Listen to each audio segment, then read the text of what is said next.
For 6 decades, American politician, scientist, and musician Benjamin Franklin was their figurehead.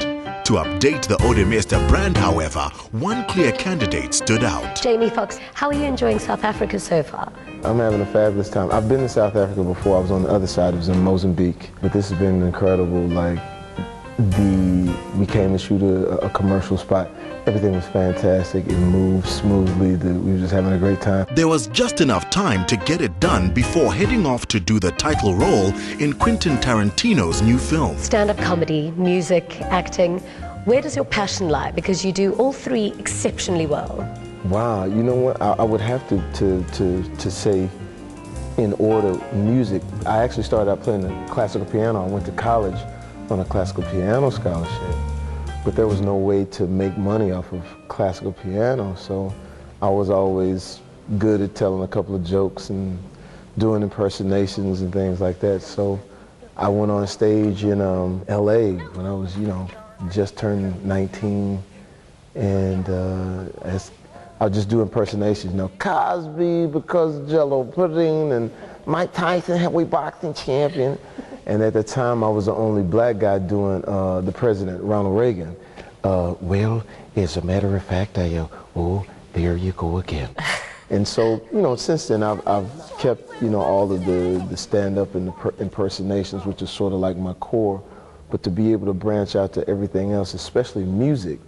Music is a totally different animal when you can sing and people can sing your lyrics. They may not even have to know, how to speak English, but they're able to imitate that. So that's when you get a real good feeling when you see, people singing your songs. But film came calling, and a role that demanded his best as an actor, musician, and singer, playing Ray Charles in the biopic Ray. While we were shooting, I reached out to Quincy Jones because I didn't really know the young Ray Charles. And he handed me a cassette tape. And I was like, what is this? He says, on this cassette tape, man, there may be something to help you out. And what was interesting was there was a show in the States called The Dinah Shore Show. And on the tape, and it was back like in the 70s, you hear, hi, this is Dinah Shore. We have two very wonderful musicians here today, and Mr. Ray Charles and Mr. Kenny Rogers. And then you hear Ray Charles first. Hey, you know what, Donna, I'm just so happy to be here. You know what, I didn't really know you knew my music. I mean, this is just amazing. And I was like, and that's how I found the young voice of Ray Charles. And so I used that cassette tape as DNA for the character till finally he gets to the elder Ray Charles, which I got a chance to meet him. And we sat down and got a chance to play the piano with each other. And we're playing something, I think some Thelonious Monk, and I hit a wrong note. And he said, hey, why would you do that? And I was like, I don't know. He said, hey, look, the notes are right underneath your fingers, man. All you got to do is take time out to play the right notes. And basically, I use that now as, and you could use it now, it's just life. Life is notes underneath your fingers. All you got to do is take the time out to play the right notes. The film Ray saw him become the first African-American actor and only the second man other than Al Pacino to be nominated for 2 Oscars in the same year for 2 different movies.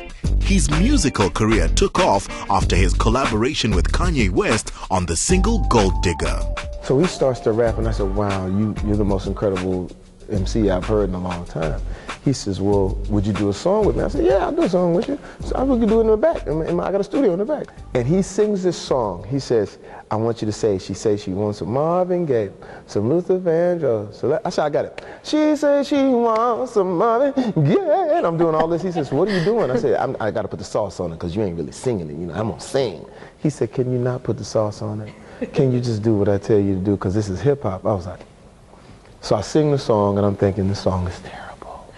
And I leave. Now, I left the country, as a matter of fact, a few days later, and I went to do a bad movie, and I came back. And when I got back to the States, that song was #1 in the country. And so that's life sort of opening up to you. And when life opens up to you, you got, if you're ready, it can happen. Something that struck me throughout this interview is that you're so humble. I mean, you're Jamie Foxx, you don't need to be humble, and yet you are. Well, for one, I got a crew of people who don't let me get that, that big head. Like my sister My sister has never called me Jamie Foxx. She calls me by my birth name, Eric Bishop. And I was like, well, you know my name is Jamie. I don't know, Jamie Foxx, please. I don't know who that is.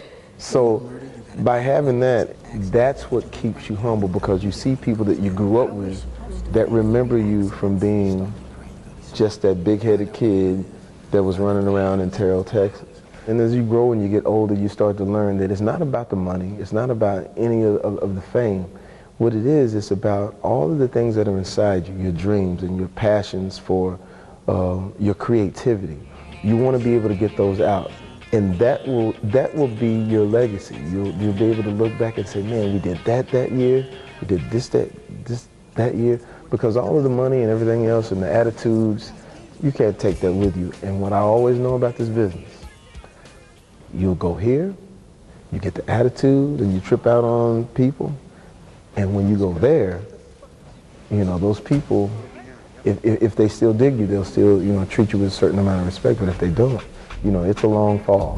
What an absolute pleasure interviewing you. Jamie Foxx, thank you. Thank you. As a performer, he plays 40 city concert tours. Now he's doing a western that could well make him a cult movie icon. And it's all rock and roll to Jamie Foxx.